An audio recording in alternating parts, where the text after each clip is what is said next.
visiting with Travis Lulay, 2021 inductee into the Montana Football Hall of Fame. And Travis, before we drill down into your playing career a little bit, take us back to those early days in Bozeman when you arrive as a redshirt or as a freshman. You had no idea what that season, much less the next 4 years, would hold for you. And what were the emotions like as you went through that first fall of 2002 and eventually became the starting quarterback and things really got rolling and it turned out to be a crazy fall?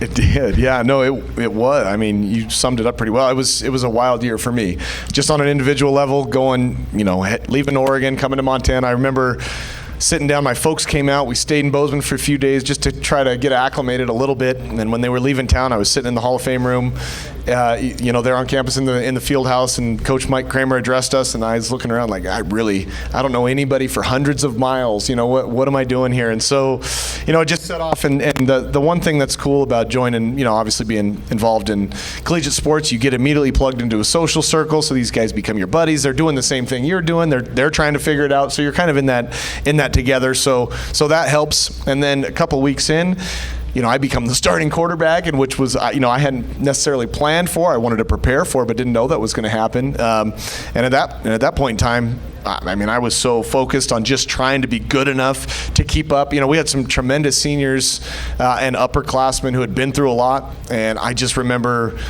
thinking I wanted to be good enough as a freshman quarterback to do those guys justice. And so that was just my entire focus and mindset. We started winning some games. We started the year slowly, and part of the reason I got thrown in there, and we started winning and find ourselves late in that regular season with a chance to, compete for a Big Sky Conference championship. And, we see, the University of Montana hadn't lost in 20-some straight games. They're the defending national champs. They're consensus number one in all the polls. And all of a sudden they lose to Eastern Washington.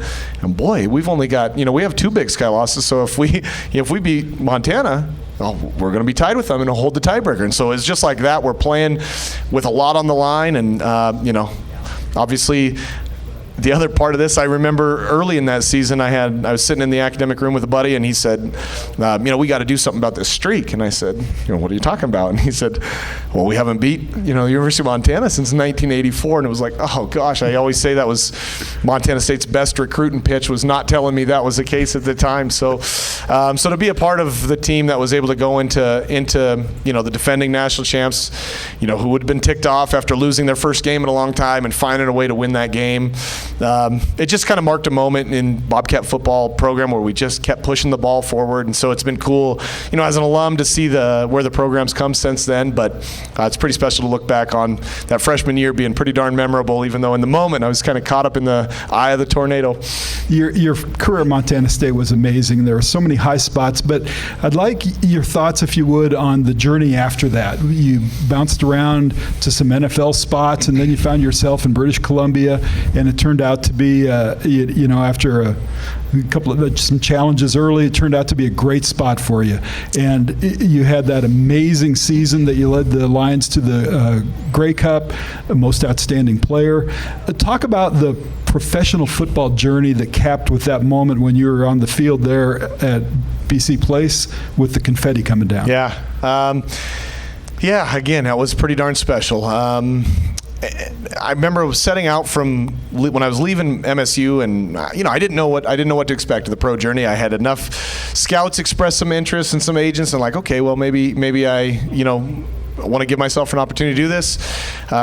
Set out with little expectation, bounced around. The one thing I recognized early on is I think I belong at this pro level, and so I just need somebody to give me that opportunity. Right, I need somebody in the right spot in an organization to agree with me, think that I can play, and I finally really got that from Wally Buono and the BC Lions. So I made that team, worked my way into becoming the starting quarterback, and then that 2011 season was pretty magical in hindsight. There was a lot of buzz around Vancouver sports. It was fresh off the heels of the 2010 Winter Olympics in Vancouver. The Canucks they won the President's Cup in the NHL. They actually lost in Game 7 of the Stanley Cup Final. But there was just a lot of sports buzz in the city.